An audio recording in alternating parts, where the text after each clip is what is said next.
इंसाफ नहीं हो रहा।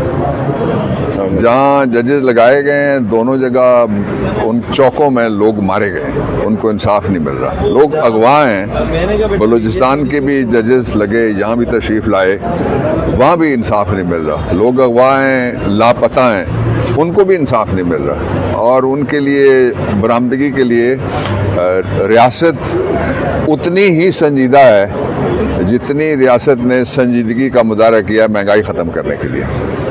एक बात ये होगी। दूसरा ये, जब ये सारा शुरू हुआ था तो मैंने एक एफ़र्ट की थी कि किसी तरीके से जजेस, 2 केसेस हैं जिनकी रोशनी में पिटीशंस लगें जिन्होंने चैलेंज किया था। अगरचे मैंने कोई पिटीशन पर्सनली, मुझे बहुत कहा गया, बारों ने भी कहा, मैंने अपनी नहीं दायर की। 26 कॉन्स्टिट्यूशनल अमेंडमेंट, ये सारी खराबी वहीं से ख़त्म होगी जहाँ से ये खराबी शुरू हुई थी।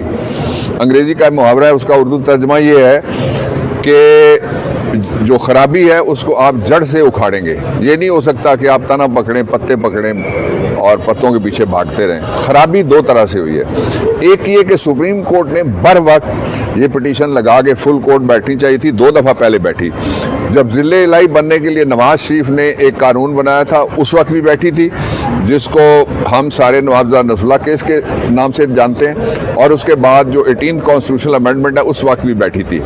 अब ये हालात ठीक होने वाले नहीं हैं। कोई माई का लाल पाकिस्तान के हालात उस वक्त तक दुरुस्त नहीं कर सकता जब तक जो गलतियां जो मानी है सारे इदारों ने, कि गलतियां हमसे भी हुई हैं, उन गलतियों के मानने के नताइज दुरुस्त करना पड़ेंगे। मसलन पहला नतीजा ये है कि 26वीं आईनी तरमीम को ख़त्म करना पड़ेगा। दूसरा नतीजा ये है कि पाकिस्तान में जो ज़मीर के कैदी जितने हैं उनको बरामद करना पड़ेगा, रिहा करना पड़ेगा। तीसरा नतीजा ये है कि जिन लोगों को जबरन अगवा करके किसी जगह हिरासत में रखा गया है, अगर मार दिए गए हैं तो उनकी लाशें मारसान के हवाले किया जाएगा। ये कम अज़ कम इंसानी लेवल में शराफत है या कोई तहजीब का मुजाहरा होगा। दूसरी बात यह है कि आपने पूरा जोर लगा के देख लिया, किसी जगह से एक टैडी पैसे की पाकिस्तान को मजीद भीख शहबाज शरीफ के कशकोल में और बड़े बड़े दूसरे कशकोल सब में नहीं डल रही। उसका तरीका यह है कि इस्तेकाम तब आएगा जब इमरान बाहर आएगा। आपने जोर लगा लिया, और लगाना है ज़रूर लगाएं। आपने बंदे पकड़ लिए और पकड़ने हैं और पकड़ें, आपने मुकदमे बनाने और बनाने हैं और बनाएं। इसका कोई नतीजा नहीं निकल सकता कि रियासत जबर के ज़रिए से अपने लोगों को, खा वो सहाफ़ी हों वो भी निशाने पर हैं, खा वो सियासतकार हों वो भी निशाने पर हैं, खा वो वकील हों वो भी निशाने पर हैं, पतंग उड़ाने वाले हैं वो भी निशाने पर हैं। उनके अब्बा को भी जूते मार दिए ये रियासत, और वो नौकरी में बंदा अभी तक, उसके अब्बा का घर गिराना चाहता है, डिमोलिश करना चाहता है। तो ये जो प्रॉपर्टी डीलरों को लगाया गया SHOs इस वक्त आप देखें अगर तो 3 स्टार वाला कोई कम ही आपको SHO मिलेगा। प्रॉपर्टी डीलिंग में जो माहिर हैं उनको SHO लगाया गया है, और जो टिकटॉक में माहिर हैं उनको IG लगाया गया है, और जो टिकटॉक की मलकाएं और उसके शहजादे हैं उनको और बड़े ओहदे दिए गए। अवाम की तौहीन है ये। 3 मुतालबात हैं पाकिस्तान तहरीक इंसाफ पे और जिनके जरिए से इस्तेकाम आ सकता है। सबसे पहला ये कि आप कहते हैं कि हमें पता नहीं है कि कोई मरा है या नहीं मरा। आपके पास रिपोर्ट पड़ी हुई है, एक हमूदुर रहमान कमीशन रिपोर्ट, वो तो है ना, लाशें आपको नज़र नहीं आ रही। वो मैं मुतालबा करता हूँ कि वो कैबिनेट डिवीजन के पास है, वज़ीर आज़म उसको पब्लिक करे।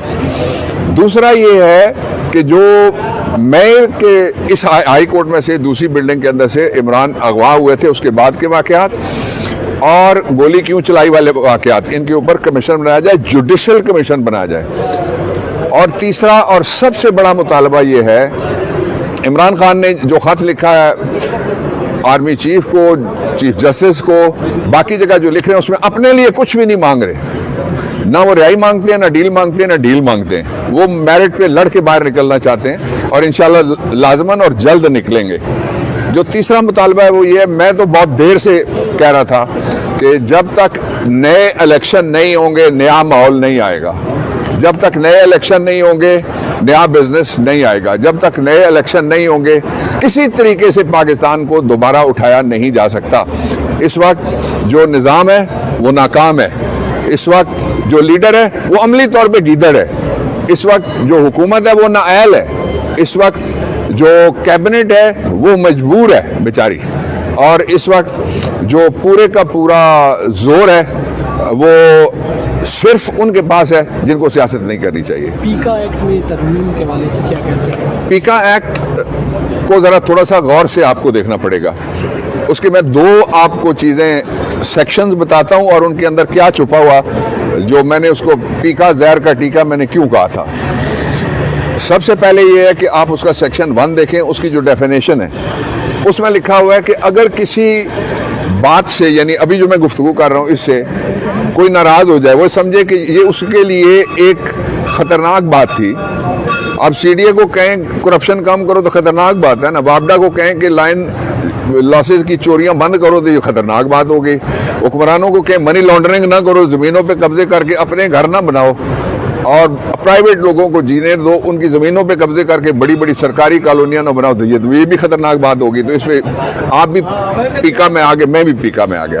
یہ ڈیفینیشن انہوں نے ڈال دی ہے کہ جو بھی اس طرح کی بات جو ناپسندیدہ ہوگی کسی شخص کے لیے, ادارے یا جورسٹک پرسن کے لیے, اس بلڈنگ میں ناراض ہو گئی, اس کا کچھ ناراض ہو گیا اس میں بیٹھا ہوا کوئی شخص, تو تب بھی پیکا لگے گا. دوسرا یہ ہے کہ جو صحافی ہیں ان کے اوپر جرمانے. تیسرا سیٹھوں اور مالکان کے اوپر بھی ان جرمانے. اور ایک خطرناک بات یہ ہے کہ اس وقت سارے کے سارے ٹیلی ویژن جتنے بھی ہیں آپ دیکھیں انہوں نے اپنے پیج بنائے ہوئے ہیں یوٹیوب